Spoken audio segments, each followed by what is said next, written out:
In aesthetic theory, Adorno writes, art is modern when, by its mode of experience and as the expression of the crisis of experience, it absorbs what industrialization has developed under the given relations of production. This involves a negative canon, a set of prohibitions against what the modern has disavowed in experience and technique, and such determinate negation is virtually the canon of what is to be done. I think there's some kind of connection between not printing and this kind of negative canon.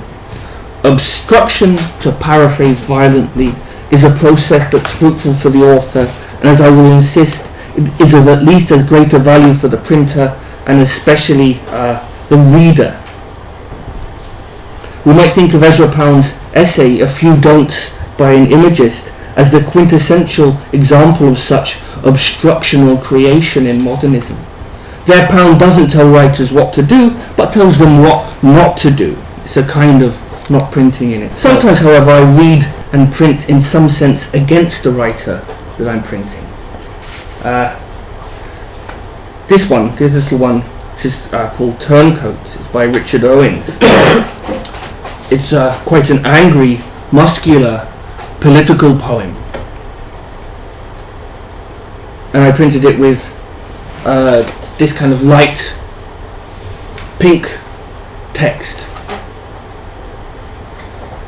The cover was hand stamped, so I had a stamp made up to stamp the cover in the kind of baseball writing, which is the typography of consumerism, must be one of them. Owens responded to this by writing, "The pink, I think, productively undercuts any of the hyper-aggressive, hyper-masculinist substructure the poem might have. At this stage, an almost ineradicable feature of my writing that troubles me deeply. And so I was grateful for this." It's perhaps unfortunate vocabulary, a masterful decision on your part, and clear evidence of how the material production of a poem effectively co-produces it. Okay, so finally then, the Crater Press is a collaboration between writers and printer.